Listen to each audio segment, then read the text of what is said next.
So, you just got another angry email forwarded from your management company, or maybe you've been copied directly on a message filled with accusations, and your finger is hovering over that reply button as you mentally draft a heated response. Does that sound familiar? Stop right there. This reaction might be the biggest mistake you could make. Here's the thing about those angry emails or social media posts. There's usually something legitimate buried in there. Maybe it's a work order that's been sitting open for months. Maybe it's something a previous board promised but never delivered on. Or maybe they just don't understand the financial constraints you're working with. Economic factors play a huge role too. That critic might be the homeowner who's invested a lot in their property and is frustrated by neighbors who don't maintain the same standards. Or maybe they're on a fixed income, struggling with recent dues increases while not yet seeing the improvements those increases were supposed to fund. Before writing someone off as just difficult, ask yourself, what might be legitimate about their complaint? That person ranting about landscaping could actually be frustrated about drainage issues affecting their property that nobody's addressed.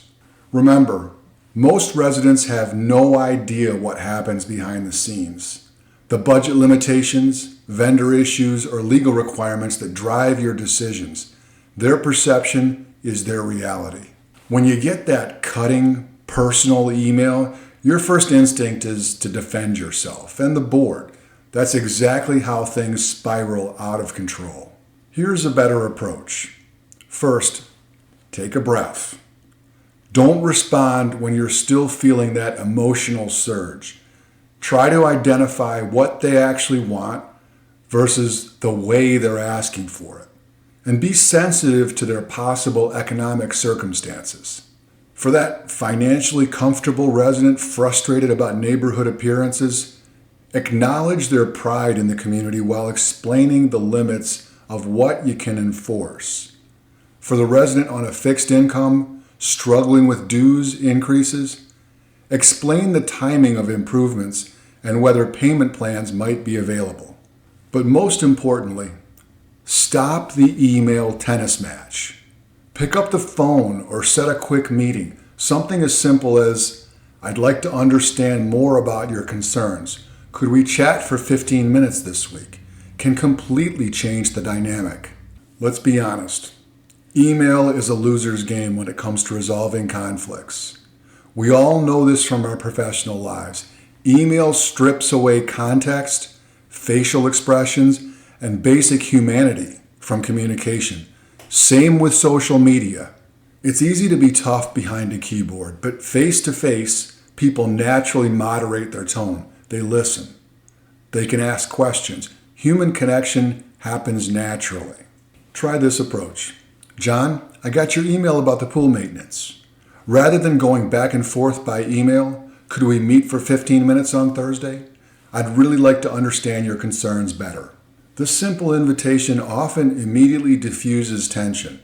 When critics feel they're being taken seriously enough to warrant your personal time, they shift from confrontational to collaborative. They're no longer fighting to be heard, they already have been. Many board members avoid these meetings because they fear confrontation, but these conversations are rarely as difficult in person as they are in writing. The toughest keyboard warriors often become much more reasonable face-to-face. And after these conversations, consider whether this passionate resident might actually be an asset on a committee. Their energy, properly channeled, could benefit everyone. Use your judgment, though. If someone demonstrates truly unstable behavior, maintain appropriate boundaries. Giving critics a voice doesn't mean giving them control. It means recognizing their humanity and the possibility that they might have a point. This week, identify one persistent critic in your community. Instead of continuing the email battle, reach out and schedule a brief in-person conversation. Come prepared to listen more than you speak and be ready to explain the constraints you're working with. During this conversation, consider whether this passionate resident might serve the community in some formal capacity. Could their energy be channeled into a committee role? If they're reasonable in person, this invitation can transform an opponent into an ally. Remember, successful communities aren't those without critics. They're those where everyone feels their voice matters, even when decisions don't go their way. By bringing humanity back into these interactions, you're not just solving a problem, you're building a stronger community for everyone.